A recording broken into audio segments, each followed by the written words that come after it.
होय, तुम्ही जे बघताय ते खरं आहे. कृषी मंत्री आज पहिल्यांदा खरं ते आणि योग्य बोललेले आहेत आणि त्यांच्या बोलण्याचे पुरावे याच व्हिडिओमध्ये मी तुमच्या समोर ठेवतोय. तुमची सुद्धा झोप उडेल.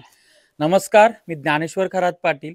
पहिले कृषी मंत्री काय म्हणाले होते 1-2 महिन्यापूर्वी, की आम्ही भिकाऱ्याला सुद्धा ₹1 देत नाही आणि आम्ही शेतकऱ्याला ₹1 पीक विमा देतोय. म्हणजेच काय, तर त्यांनी शेतकऱ्याची तुलना भिकाऱ्यासोबत केली होती, बरोबर. त्याच्यानंतर त्याच्यामध्ये मोठ्या प्रमाणात फ्रॉड झाले. जे की धनंजय मुंडे कृषी मंत्री असताना पीक विमा किती मोठा घोटाळा झाला आणि तो कसा दडपून टाकला, त्याचं पुढे काहीच झालं नाही हे आपल्या सगळ्यांना माहिती आहे. परंतु त्याच्यानंतर आता सरकारनं त्या ठिकाणी बँकेत चोरी होते म्हणून ते चोर पकडण्याऐवजी बँकच बंद करून टाकली. म्हणजेच काय, पीक विमा योजनेमध्ये घोटाळा झाला म्हणून ती योजनाच बदल करून टाकला. म्हणजे ज्या माध्यमातून शेतकऱ्यांना भरपाई मिळत होती, तर ती भरपाईच आता मिळणार नाहीये. फक्त आता शेतकऱ्यांच्या याच्यामध्ये लूट होणार आहे. आणि मी त्याच्यामध्ये त्याच्याबद्दल बोललेलो आहे, की पीक विमा कंपनी आणि दलाल आणि सरकार यांचा हा सगळ्यांचा धंदा आहे आणि शेतकऱ्यांना लुटायची आम्ही संधी. आता कृषी मंत्र्यांनी मागे जे वक्तव्य केलं होतं ते त्यांनी भिकाऱ्यासोबत तुलना केली होती, त्या वक्तव्याचा आपण निषेध केला होता.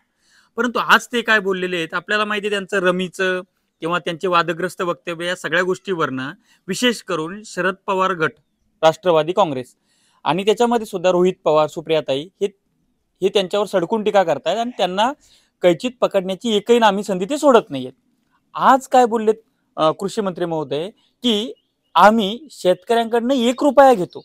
म्हणजे शेतकरी आम्हाला ₹1 देतोय. तर शेतकरी भिकारी नाहीये, शासन भिकारी आहे. आम्ही नाही म्हटले, ते शासन भिकारी आहे.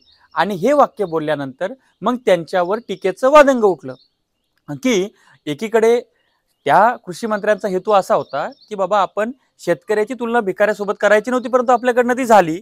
मला असं वाटतं, की मग आता शेतकऱ्यांना आपण दाता म्हणावं, शासनाला भिकारी म्हणावं. आता ते सुद्धा त्यांचं वादग्रस्त विधान झालेलं आहे.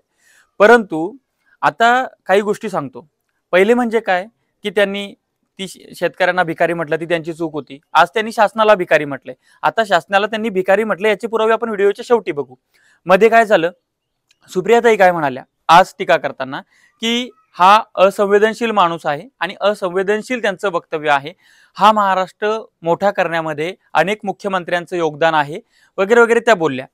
आता ते ज्या मुख्यमंत्र्यांनी या महाराष्ट्राला सुजलाम सुफलाम करण्यासाठी प्रयत्न केले, त्या मुख्यमंत्र्यांचं योगदान हा इतिहास त्याची नोंद घेत असतो, ते घेतलेलं आहे. आणि आताही महाराष्ट्राच्या मनामनाला आणि या सह्याद्रीच्या कणाकणाला त्या सगळ्या गोष्टी माहिती आहेत.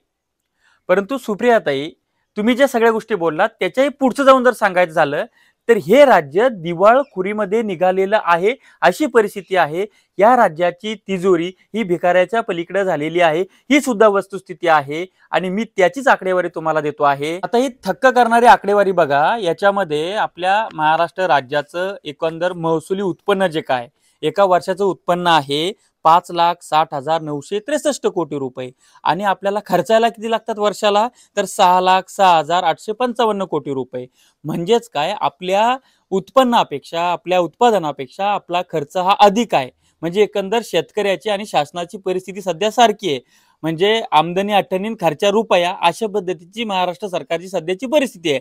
कारण की उत्पन्न कमी, खर्च जास्त. त्याच्यामुळे जी तूट आहे, ती तूट किती आहे, तर 45,892 कोटी, म्हणजे लगभग 46,000 कोटीची तूट आहे. आणि कहर म्हणजे काय, तर आपण समृद्धी हायवे बांधतोय, आपण आता तो शक्तीपीठ बांधायला घेतोय, आपण भिकवादी योजना चालवतोय, आपण या सगळे मतदारांना खुश करणं, अधिकृत त्यांना लाच देणं, त्यातून निवडणुका जिंकणं आणि शासकीय पैशाचा जे काय सामान्य माणूस टॅक्स भरतोय त्याचा सगळा अपव्यय चालू आहे. आणि याच्यामुळं आपल्या राज्यावर 7,82,000 कोटी रुपयांचं कर्ज आहे. आणि सर्वात महत्वाचं म्हणजे आपण वर्षाला 56,727 कोटी इतकं व्याज भरतोय. 56,727 कोटी रुपये.